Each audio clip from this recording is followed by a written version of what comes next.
من أنتم؟ نحن سلفيون وبلادنا سلفية ونحن تحت لا إله إلا الله محمد رسول الله.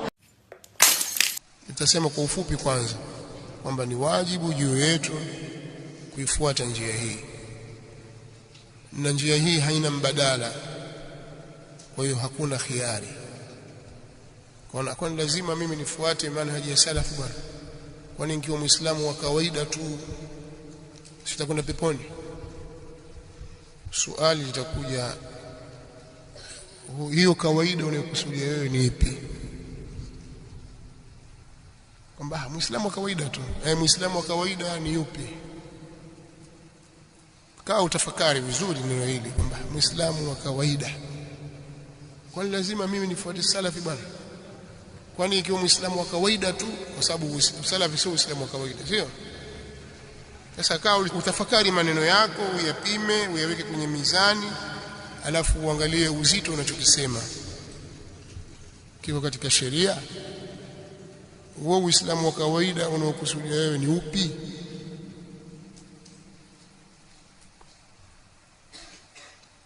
Sasa Uislamu wa kawaida ni ule wenye wasatia, ambao ni Uislamu wa Mtume sallallahu alaihi wasallam. Hakuna ghulu, hakuna uzembe ndani yake, ni ule Uislamu wa sawa sawa ambao ndio Uislamu wa Mtume Muhammad sallallahu alaihi wasallam na maswahaba zake. Wewe uonaje Uislamu? Je, wao walikuwa Uislamu wao ni wa kawaida au ni kituko kwako? Lakini ule Uislamu uliokuta nao baba zako na babu zako ndio waona wa kawaida, sio? Ule wa Mtume Muhammad sallallahu alaihi wasallam na maswahaba zake, ule ni Uislamu wa kituko, wa kimaajabu maajabu. Tafakari maneno unayozungumza na maamuzi unayotaka kuyafanya, kwa sababu utaulizwa mbele ya Allah subhanahu wa ta'ala.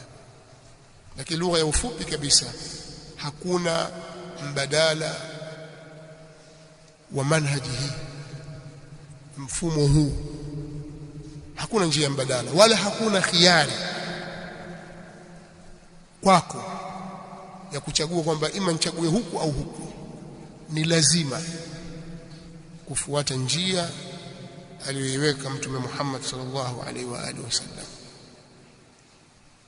Na ndio maana ilipokuja kwenye Al-Qur'an, kwenye sura Al-An'am, Allah subhanahu wa ta'ala katika maelezo mengi kisha akasema, akiambiwa Mtume sallallahu alaihi wasallam atuambie, wa anna hadha sirati mustaqiman fattabi'uhu. Kwanza kipengele hiki waambia watu kwamba hii ndiyo njia yangu iliyonyooka, ifuateni.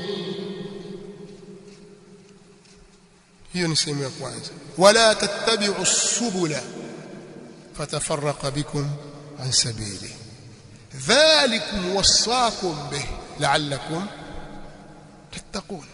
Mtume sallallahu alaihi wasallam anaambiwa maneno haya, na ndiyo anayotusemea, na yapo ndani ya Qur'an. Na wala msizifuate njia nyingine. Kuna njia nyingi, msizifuate hizo. Zitawafarikisheni nyinyi, zitawagaweni nyinyi, na matokeo yake mtaiacha njia yake. Hivyo ndivyo mnavyoamrishwa. Wasia kwa maana ya amri, hiyo ni amri. Dhalikum wasaakum bih, hivyo ndivyo mnavyoamriwa, hivyo mnapohusiwa kwamba mfanye. Hakuna kukata shauri, ni kufuata. Kwa ni wajibu.